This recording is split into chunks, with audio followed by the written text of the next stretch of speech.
itu masuk Islam sebelum Al-Arqam bin Abi Arqam. Ya, bukan Al-Arqam yang ada di Malaysia ya Pak. Ada dulunya Pak. Dan kita tahun 90 ada gerakan namanya gerakan Darul Arqam. Orangnya pakai jubah, pakai sorban gitu ya. Itu sama Malaysia dibikin lagi sinetron tuh Walid. Itu tuh ceritanya dulu di Malaysia ada suatu gerakan Islam namanya Darul Arqam. Cukup hebat Pak, sampai menular ke Indonesia dulu. Saya masih ingat, saya masih SMP. Gerakannya hebat Pak, sampai Cina-Cina di Malaysia itu tersaingi ekonominya. Mereka bukan hanya dakwah dalam agama, tapi juga di bidang ekonomi. Memang akhirnya ditutup oleh Mahathir Muhammad, dibilang itu sesat. Indonesia juga ikut-ikutan, akhirnya ditutup. Nah itu ngambil dari Darul Arqam itu memang benar. Dari Arqam itu memang dari sahabat Nabi yang memang rumahnya dijadikan sebagai pusat dakwah secara terang-terangnya. Maka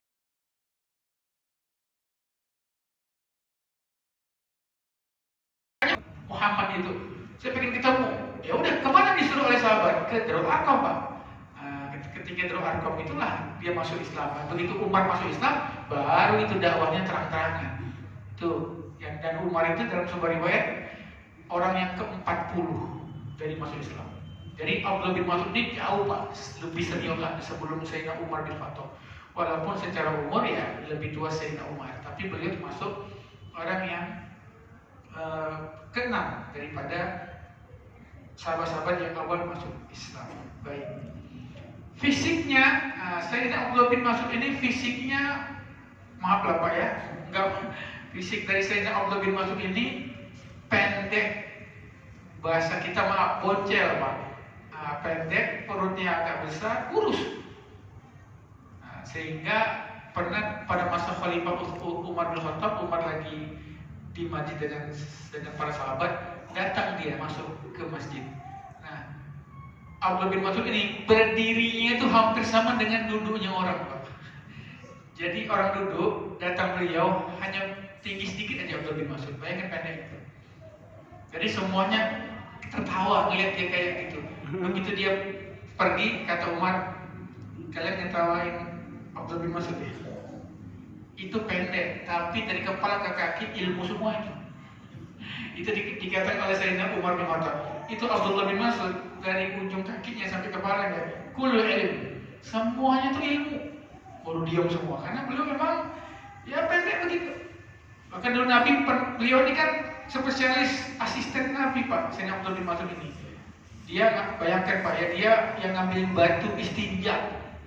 Bayangkan, karena Nabi kan kadang-kadang kalau nggak ada air, kadang-kadang sering nggak ada air. Jadi istinja itu dengan batu, yang ngambil batu itu Sayyidina Abdullah bin Mas'ud.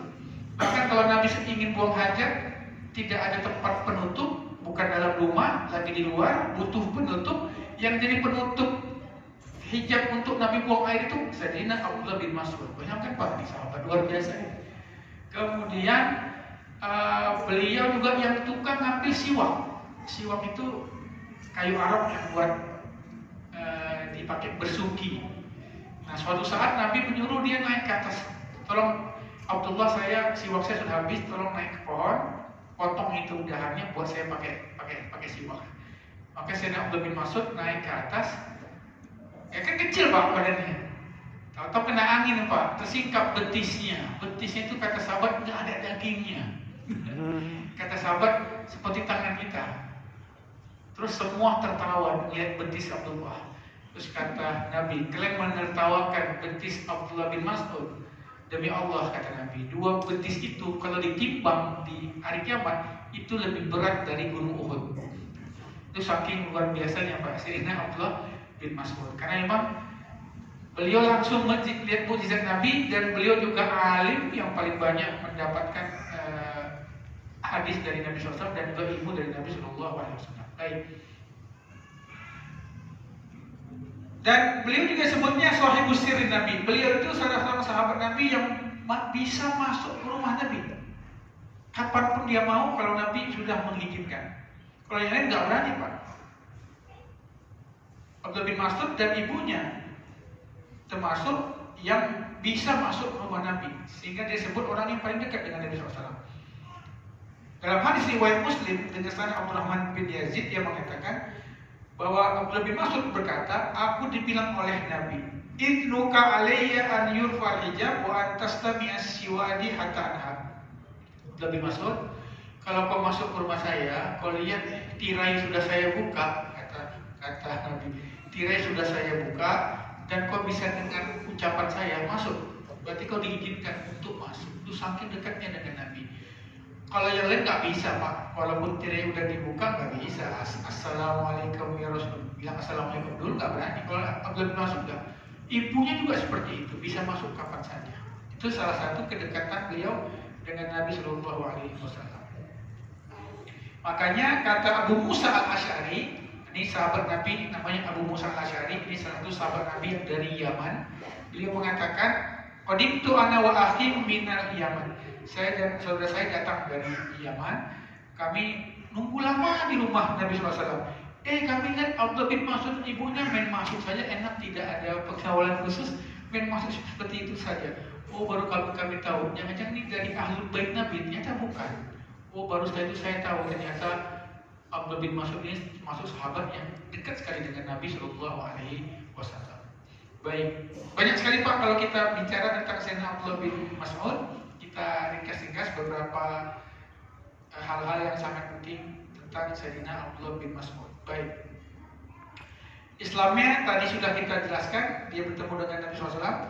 Kemudian beliau mendapatkan riwayat hadis yang bisa kita ambil 840 hadis. Ada juga yang disepakati oleh Imam Bukhari dan Muslim. Dan beliau pernah mengatakan, saya menghafal 70 surat dari bibir Nabi SAW, langsung dengan Nabi SAW. Maka beliau juga sebutnya qori. Qori itu adalah yang pembaca Al-Quran, karena suara beliau sangat enak sekali.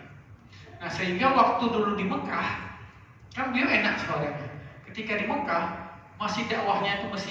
dakwahnya masih sembunyi-sembunyi. Ada sahabat mengatakan, coba orang Quraisy itu kalau dengar Al-Quran ini, pasti mereka tuh tertarik.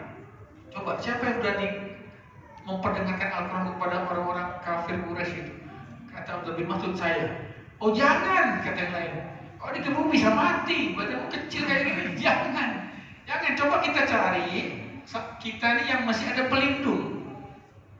Nah, misalnya kayak Sayyidina Utsman bin Affan, siapa berani memukul Sayyidina Utsman? Beliau dari masih ada hubungan kerabat dengan Abu Sufyan. Beliau Bani Umayyah, nggak ada yang berani. Nabi sendiri nggak berani dia apa-apakan pada saat itu karena pandang dari pamannya Abu Thalib. Abdullah bin Mas'ud ini nggak punya backingan lah pada sekarang Pak, nggak punya backingan, ya nggak punya backing. Nggak saya, beliau Pak naik ke atas gunung, maksudnya ke atas tempat yang tinggi di tengah-tengah orang kafir Quraisy, dia baca surah Ar-Rahman. Ar-Rahman, 'allamal Qur'an. Wah itu orang Quraisy, waduh, nggak sadar itu Al-Quran. Semua dengar, waduh enak benar yang kau baca ini ya. Mereka orang Arab Pak, mesti ngerti sastra, mesti ngerti keindahan Al-Quran. Kita biasa aja, kalau mereka tuh luar biasa. Wah enak sekali nih yang kau baca nih ya Abdullah. Semua pun senang mendengarkan itu. Tahu-tahu ada yang curiga, ini kayaknya sering dibaca Muhammad ini. Baru mereka bilang, ini kan Al-Quran ini. Wah langsung Pak, digebukin Pak, diangkat, dipukuli. Sambil dipukul itu beliau tetap baca, beraninya dia. Atau tubuhnya kecil, dipukulin sampai bengkak-bengkak badan, tetap baca. Akhirnya diselamatkan sama orang-orang dan dikembalikan ke sahabat yang lain. Udah bengkak-bengkak begitu, terus dibilang, ini kenapa kau nih? Kami takut kau tuh dipukuli seperti ini. Enggak apa-apa, yang penting mereka udah mendengarkan ayat Allah. Izinkan besok saya baca lagi. Jangan, kata sahabat, kamu bisa